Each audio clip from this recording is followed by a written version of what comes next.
Hello everyone, welcome back to Sudha Shukla official. तो पता है अभी शाम के 5 बज रहे हैं लगभग और मैं बाकायदा रेडी हुई हूँ। एक्चुअली मैं रील्स बनाने के लिए रेडी हुई थी, तो अभी घर पे मेरे ना कोई था नहीं, इस वजह से मैं सोची कि मैं फटाफट रेडी होकर के रील्स बना लेती हूँ। मेरी तबीयत पहले से काफ़ी बेटर लग रही है, खांसी अभी थोड़ी है लेकिन ठीक है पहले से, इसलिए मैं रील्स बनाने लग गई। तो अब ना सब लोग आने वाले होंगे, इसलिए मैं फटाफट अपने पुराने लुक में आ जाती हूँ, क्योंकि इस तरीके से तो होना मुश्किल है। इसलिए मैं कर क्या रही हूँ कि सारी चीज़ों को समेटना शुरू कर दी हूँ। बहुत सारी ज्वेलरी एक्सेसरीज मैंने पहनी हुई थी, तो मैं फटाफट पहले ना सारा अपना ड्रेस चेंज कर लेती हूँ, मेकअप हटा लेती हूँ। कहाँ जा रहे हो तुम? अच्छे बच्चे हो कि गंदे बच्चे हो तुम? अच्छे हो ना, तो अच्छे से बैठ के पहन लो। कहाँ जा रहे हो? जा रहे हैं कहाँ? मामा घर दिखाने मामा घर जा रहे हो? मामा घर तो रेणुकूट जा रहे हो? किसके साथ जा रहे हो रेणुकूट? पापा साथ? बाबा साथ? अच्छा, तब ठीक है, तो तुम अच्छे से जाना, ठीक है?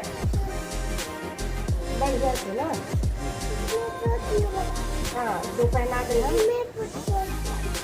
हाँ, उसमें चोट लग गया है, क्या करोगे, गलती हो गया है ना तुम्हें से ना।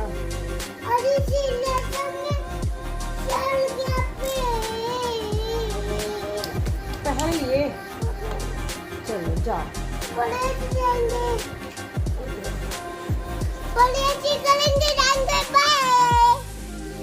आप लोग शाश्वत को देख रहे थे, तो शाश्वत को रेडी होना था मार्केट जाने के लिए, तो मामा मुझे रेडी कर दो।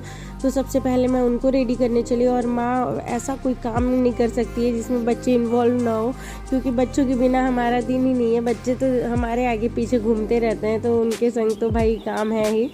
तो फटाफट मैंने शाश्वत को रेडी किया, और फिर ये लोग जब मार्केट चले गए तो मैं सारी एक्सेसरीज़ अपनी खोली। जितना आसान लगता है उतना बिल्कुल नहीं होता है। यूट्यूब पे ब्लॉग्स बनाना, चाहे कहीं पे भी किसी भी सोशल मीडिया पे काम करना बिल्कुल आसान नहीं होता है।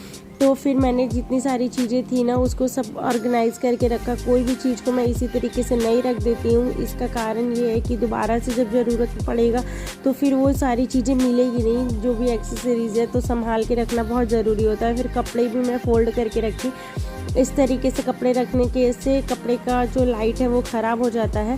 फिर मैं हॉल में आई, और हॉल में भी काफ़ी सारी चीज़ें जो है ना वो बिखरी हुई थी, और इसमें किचन विचन सब लोग पानी पी कर के ग्लास व्लास रखे हुए थे। तो सारी चीज़ों को मैं सोची किचन जो बर्तन है उसको वॉश बेसिन में ले जाके डालूंगी, और सोफ़ा का कवर पूरा सही से सेट वेट कर दी, क्योंकि अब घर पे सब लोग आने वाले हैं। घर बिखरा हुआ देखने पे अच्छा नहीं लगता है। इसके बाद मुझे लग गई थी थोड़ी सी भूख, तो मैं सोची कि देखती हूँ क्या खाने को है।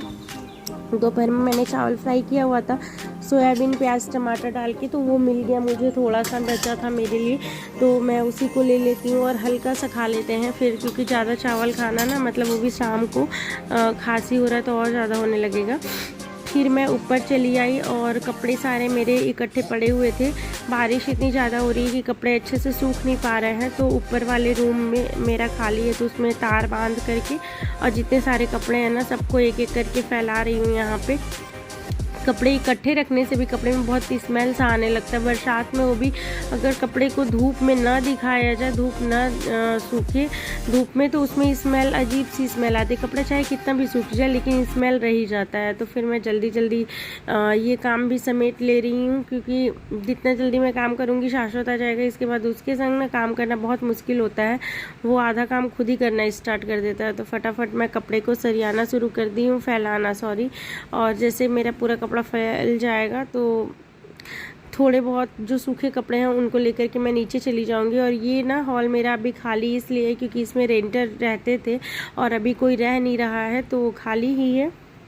मम्मी लोग मार्केट से सामान लेकर के आ गई हैं, तो सारे सामान को ना फिर सही से जिसका जो जगह है वहीं पे रखना होता है। अगर ना रखो तो फिर काम दोबारा से करना ही पड़ जाता है इकट्ठा करके। इसलिए मैं हमेशा से यही करती हूँ कि जब भी मेरे घर सामान आता है तो उसका जहाँ जिसका जो जगह है वहीं पे रखते हैं। ऐसा नहीं है कि इकट्ठा करके एक बार डाल दिए फिर बाद में से वो काम मैं नहीं करती हूँ, क्योंकि उससे ना प्रॉब्लम ये होती है कि फिर चीज़ें मिलती नहीं है। इस वजह से जिसका जो डब्बा है, जहाँ जिसका जगह है वहीं पे रखना होता है। और मेरे यहाँ राशन का सामान ऐसे ही महीने में एक ही दिन आ जाता है, हमेशा कुछ कुछ चीज़ें नहीं आती है।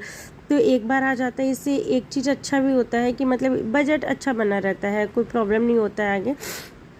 मुझे जितनी सारी चीज़ें चाहिए होती है ना वो मैं लिस्ट बना करके दे देती हूँ, तो एक ही बार में मेरे घर सारी चीज़ें आ जाती हैं। और मैं सारा जो सामान आया है ना, जैसे दाल है और माइक्रोनी, ये सारी चीज़ों को मैं उसके डब्बों को वहीं पे खोल करके और उसमें चीज़ें भर करके रख दे रही हूँ। और वैसे देखो मैगी मसाला मेरे घर आया है, मेरे घर मतलब मैं मैगी मसाला का बहुत ज़्यादा यूज़ करती हूँ, तो हमेशा ही स्टॉक में मंगा करके रखे रहते हैं, तो हमें प्रॉब्लम नहीं होती कोई भी चीज़ बनाने में। और मैं इसी तरीके से सारा सामान अपने घर का डेकोरेट करके रखती हूँ, और सारी चीज़ों को मैं एक एक जहाँ जिसका जो जगह है वहाँ पे सब सरिया सरिया करके रखती हूँ। मेरा ये जो मनी प्लांट है ना, मैं इस पे अभी ध्यान नहीं दे पा रही थी, मेरी तबीयत बहुत ख़राब थी इसके कारण से। तो ये इसकी जो पत्तियां ना थोड़ी मुरझा सी गई हैं, इसका पानी सूख गया है। इसका केयर मैं ही करती हूँ, जब भी करती हूँ तो मैं इसमें हल्की सी पानी डाल करके और फिर इसको अच्छे से करके रख दे रही हूँ।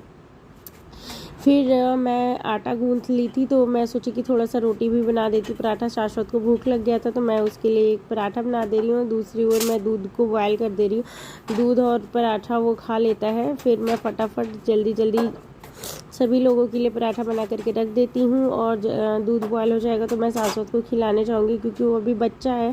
टाइम से अगर उसको ना खिलाया जाए तो वो सो जाता है, इसलिए टाइम का ध्यान बहुत ज़रूरी होता है देना बच्चों के संग। तो जैसे ही उसको वो बोलता है कि मुझे कि मम्मा भूख लगी है या मुझे ये खाना है वो खाना है, तो इस चीज़ का मैं ध्यान देती हूँ और फटाक से फिर उसके लिए बना करके रेडी कर देती हूँ। मैं उसके संग संग सभी लोगों के लिए पराठा बना करके रख दे रही हूँ, क्योंकि अब तो टाइम हो ही गया है खाने के लिए। रात के अभी 8 बज रहे हैं, तो मेरे घर वैसे भी सब लोग जल्दी खाना खाते हैं, तो मैं फटाफट सभी लोगों के लिए बना देती हूँ। और मैं ब्लॉग को यहीं पे लास्ट करती हूँ।